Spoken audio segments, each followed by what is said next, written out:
Good morning student, welcome to EduFly JEE NEET. तो JEE के अपन जेई और नीट का क्लास 12th का सिलेबस चल रहा है। जो नए बच्चे हैं, जो नए व्यूअर्स हैं, वो चैनल को सब्सक्राइब जरूर करें। अगर आपको अच्छा लगे तो बेल आइकॉन दबा देना ताकि आपको प्रॉपर जो है जेई मेंस का और नीट का कंटेंट मिलता रहे। आज हम बात कर रहे हैं करंट इलेक्ट्रिसिटी, न्यू चैप्टर है। प्लेलिस्ट में जाके इलेक्ट्रोस्टैट्स कंप्लीट किया हूँ 17-16 लेक्चर में, वो पूरा देख लेंगे, आपको समझ में आ जाएगा कि कंटेंट का लेवल क्या है। ठीक, अगर कोई भी दिक्कत हो तो आप डिस्क्रिप्शन बॉक्स में कमेंट बॉक्स में ज़रूर कमेंट करें। तो अपन आज नया चैप्टर चालू किए हैं करंट इलेक्ट्रिसिटी। ठीक, तो इसमें जो पहली चीज़ ज़रूरत है वो समझने की करंट होता क्या चीज़ है। अच्छा, ये चैप्टर में जो जेई मेंस का जो वेटेज है, जेई मेंस में पहले ही बता दूं, कम से कम 1 क्वेश्चन तो डैम श्योर है। 1 क्वेश्चन तो डैम श्योर है। नीट के लिए ये क्वेश्चन 12 नंबर का 12 मार्क्स, मतलब 3 क्वेश्चन डैम श्योर है।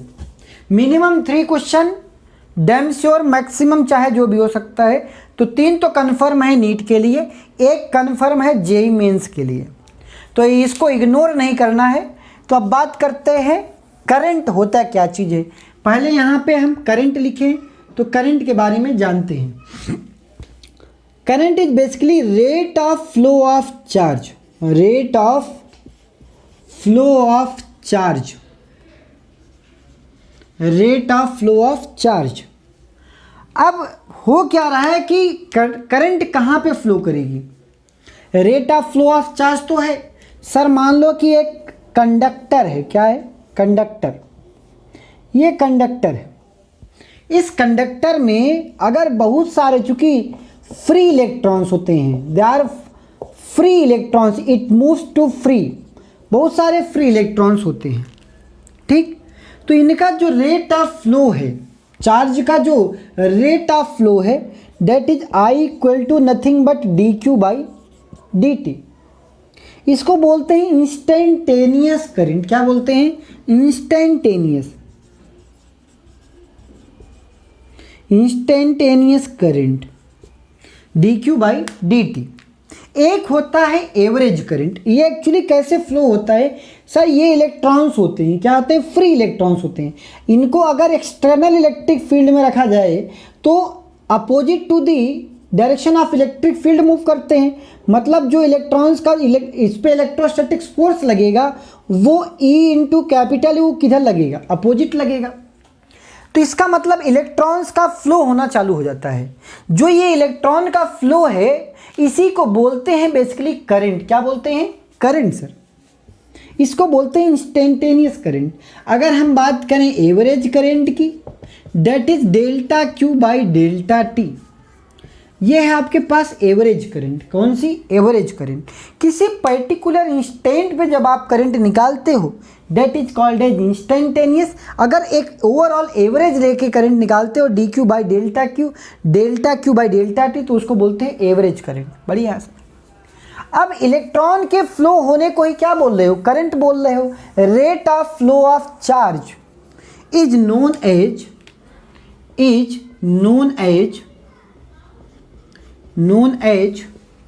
Current, is known as current.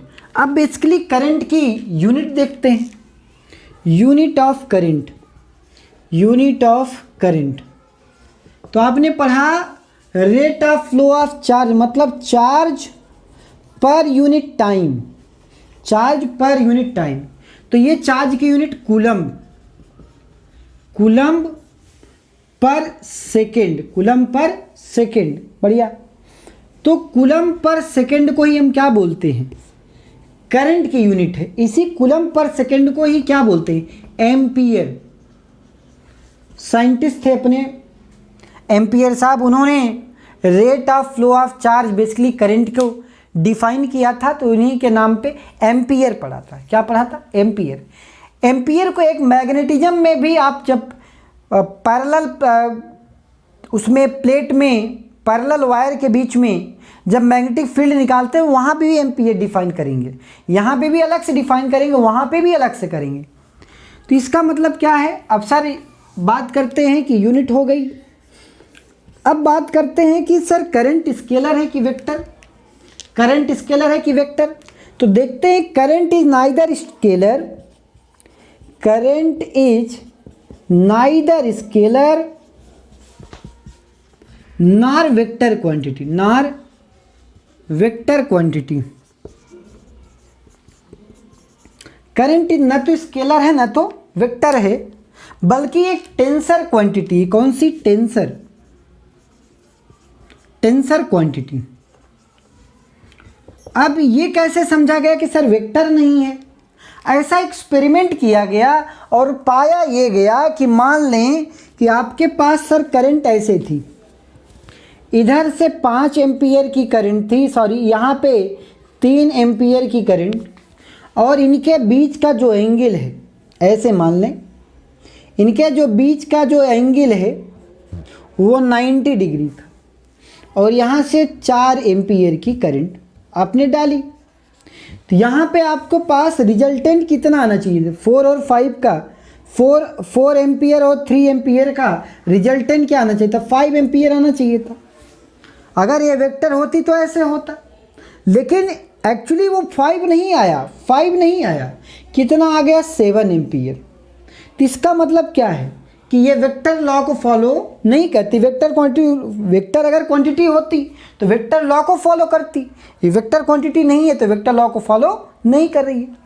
Scalar quantity भी नहीं है, तो इसका मतलब क्या है कि एक अलग सी क्वांटिटी है जिसको बोलते हैं, क्या नाम है? Tensor quantity. कौन सी? Tensor quantity. बढ़िया। अब मान लें कि एक क्वेश्चन से बात करते हैं कि rate of flow of charge को सर आपने क्या बोल दिया? करंट। क्यों बोल दिया? मान लो एक फंक्शन दिया है Q बराबर 5t² plus 8t plus 6। Find out instantaneous current, find out instantaneous current, find out instantaneous current. किस समय पे पूछा है? At t equal to 2 second पे। एट दिस इंस्टेंट, जब when charge is flowing in a conductor, और किसी particular instant पे आप क्या निकालना चाह रहे हो? करंट निकालना चाह रहे हो। बढ़िया। इसका मतलब क्या है? I is nothing but dq by dt sir. I nothing but dq by dt, मतलब डिफ्रेंशिएट करें तो d divided by dt, 5t² plus 8t plus 6। तो वैल्यू कितनी आ गई? 10t plus 8, 10t plus 8। किस समय पे पूछा है? At t equal to 2 second. तो यहाँ पे वैल्यू भर दे, 10 इंटू 2 प्लस 8, वैल्यू कितना हो जाएगा?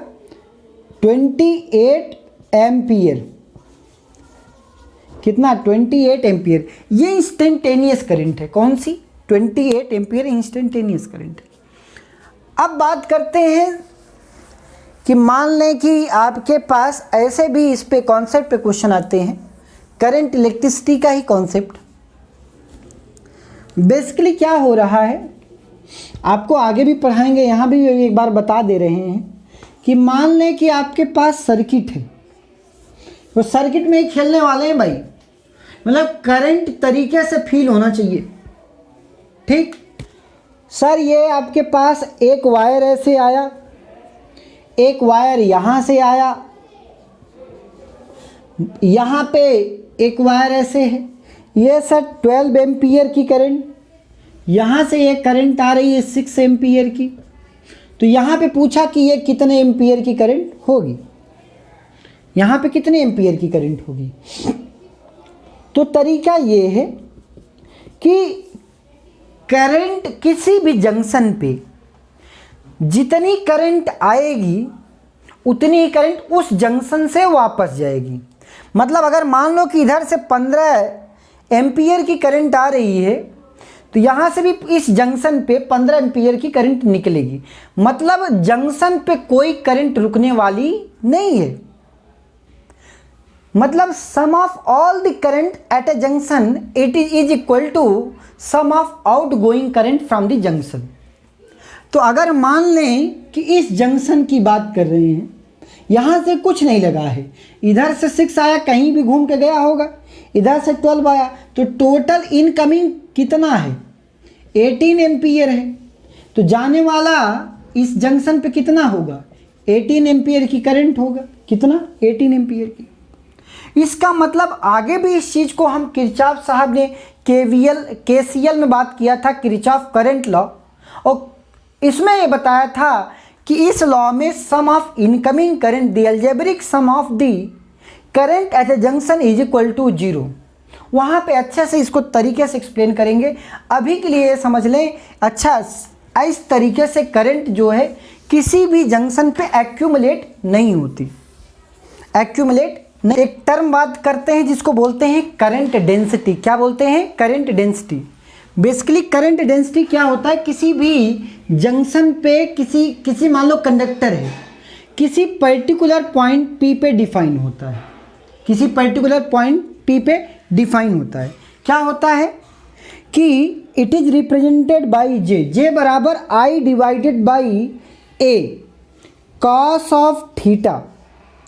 Basically I divided by A cos theta. अब ये थीटा क्या होता है वो चीज़ समझना जरूरी है। एरिया वेक्टर के परपेंडिकुलर, अगर सपोज ये वाला एरिया है, क्रॉस सेक्शन एरिया ये है, तो इसका परपेंडिकुलर वेक्टर किस डायरेक्शन में है? इस डायरेक्शन में। वो आई, अगर फ्लो ऑफ करंट किधर है, करंट का फ्लो अगर सपोज ये आई करंट है, आई और ए में जो एंगल बन रहा है, क्योंकि एरिया वेक्टर जो ब्लैक वाला है इसका एरिया वेक्टर भी इधर है, एरिया का परपेंडिकुलर वेक्टर भी इधर है और आई भी इधर है। तो अगर दोनों एक ही डायरेक्शन में है तो यहाँ पे वैल्यू क्या हो जाएगी, जे बराबर आई डिवाइडेड बाई ए, क्योंकि दोनों के बीच का एंगल क्या है, कॉस ऑफ 0 डिग्री। तो वैल्यू क्या है, I divided by A, I divided by A. इसको बोलते हैं करंट डेंसिटी। क्या बोलते हैं? Current density. Current density basically current density जो है एक वेक्टर क्वांटिटी होती है, क्योंकि एरिया क्या है, area is a vector quantity. Area अभी तक स्केलर पढ़ा होगा, लेकिन एरिया है क्या चीज़, वेक्टर क्वांटिटी है। तो अगर मान लें कि एक क्रॉस सेक्शन ऐसे है, मान लें कि अगर हमारे पास कि एक क्रॉस सेक्शन इस तरीके से है, ऐसे सपोज इस तरीके से क्रॉस सेक्शन है हमारे पास, ये काटा हुआ क्रॉस सेक्शन है, ये काट दिया गया, कंडक्टर को काट ही दिया गया भाई। इसको ऐसे देखें, आपको अच्छे से समझ में आएगा, लाइक दिस। ये कंडक्टर को कट कर दिया गया। बेसिकली बीच अगर सर्कुलर है, ये वायर कैसा है, सर्कुलर वायर, अब आपने क्या किया, बीच से कट कर दिया। तो अगर बीच से कट कर दिया और इलेक्ट्रॉन का फ्लो हो रहा है, करंट ऐसे जा रही है, तो इस एरिया के परपेंडिकुलर, जो आपने एरिया काटा है उस एरिया के परपेंडिकुलर, ए परपेंडिकुलर तो ये, अब इनके बीच का एंगल अगर मैं कहूँ कि यहाँ पे इस पॉइंट P पे करंट डेंसिटी क्या होगा, पॉइंट P पे करंट डेंसिटी क्या होगा, इनके बीच का एंगल क्या मान लो, थीटा मान लें। तो आपके पास जो J की वैल्यू होगी, current density at point P, this is nothing but I divided by A cos of theta, A cos theta. अब यहाँ पे I और A परपेंडिकुलर के बीच में एंगल कितना है, थीटा का। तो ये क्या है, current density at point P है। एक बात बताओ, अगर थीटा की वैल्यू बढ़ाते जाएं, थीटा की वैल्यू बढ़ाते जाएं, तो एक ऐसा टाइम आएगा जब area, current, direction of flow of current और ये क्रॉस सेक्शन एरिया बढ़ाते गए, इसका मतलब इनके बीच का एंगल क्या हो जाएगा, 90 डिग्री, और कॉस 90 की वैल्यू क्या हो जाएगी, 0। कॉस 90 0, तो ये क्या हो जाएगा, करंट डेंसिटी क्या हो जाएगी, इन्फिनिटी हो जाएगी। क्या हो जाएगी, इन्फिनिटी। मतलब it totally depends on the angle between current flowing and area vector का परपेंडिकुलर, एरिया वेक्टर का परपेंडिकुलर, उनके बीच का एंगल क्या है। अब बात ये आती है, क्वेश्चन से बात करते हैं ताकि और भी अच्छे से समझ में आए। करंट डेंसिटी यूनिट क्या होगी, यूनिट के बारे में बात कर लें। Unit of current density, current density, current density J होता है I divided by A, I divided by A, cos theta उसकी कोई यूनिट होती नहीं, तो इसका मतलब ampere, ampere per metre square, ampere per metre square. This is the unit of current density and it is a vector quantity. आता है exam में, current density is a vector quantity, current density is a vector quantity. So let us see one of the problem. An electron beam has aperture of 1 mm square, a total of 6 into 10 to the power 10 electron goes through any perpendicular cross section area बोल दिया। क्या बोला? Perpendicular, जो कि हमारी चाहत भी है, एरिया के परपेंडिकुलर और आई के बीच का angle. Find the current, current की वैल्यू पूछ रहा है, तो पहले हम चार्ज निकालते हैं। चार्ज कितना है, क्योंकि नंबर ऑफ इलेक्ट्रॉन दिए हैं, तो Q बराबर n इंटू ई। एन की वैल्यू कितनी है? 6 into 10 to the power 10 into e की वैल्यू 1.6 10 टू द पावर -19 भाई साहब।